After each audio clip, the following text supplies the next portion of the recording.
On this video, in this tutorial, I'm going to show you how to make a field required.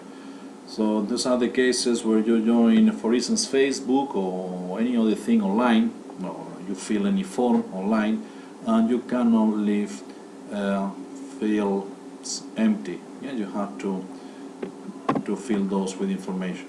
So imagine in my case, I don't want the first name nor the surname to be empty. Yeah.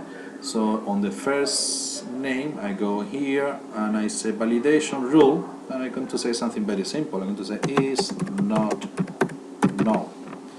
Yeah. A validation text will be please enter your first name. Yeah. So this is simple to read. I guess it makes sense. Null meaning it cannot be a null value. Yeah. So I go here, view. Yes, I save it. Date integrity rule has been changed. It may not be valid. I'm happy with that. Everything will be valid. So in this case, for instance, if I were to enter a new student, imagine that I leave that empty and I put in here. I'm terrible with. Yeah, on the street, you can see I'm very original with my street names, and yeah, we did that before. 47 PO. Yeah, that's a case of a mail in here, telephone number. I'm not going to. And in here, what am I going to put in here? I'm going to put in there Kim. Yeah, Kim at lrs.sch.ge, and last checkup date. Okay, click in here and I'm gonna say yeah. So if I were now to click away, it will say please enter your first name. I cannot save that record without entering a first name in there.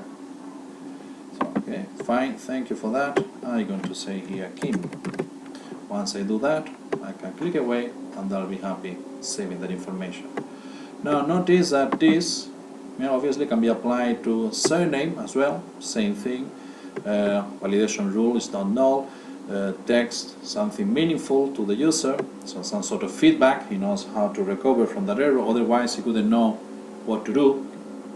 Address 1, you could expect to have a street name. Now you're going to ask for this address 2. Maybe there is no other, there are not 2 lines in that address.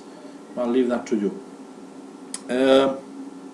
So I think with that, those are examples, emails, and you want the email to be there. So make sure that you may have that put. But for the email, I'm going to show you something more interesting. I will show you that on the next tutorial. How to make sure that the user, when he types his email, he complies to certain rules on the next tutorial.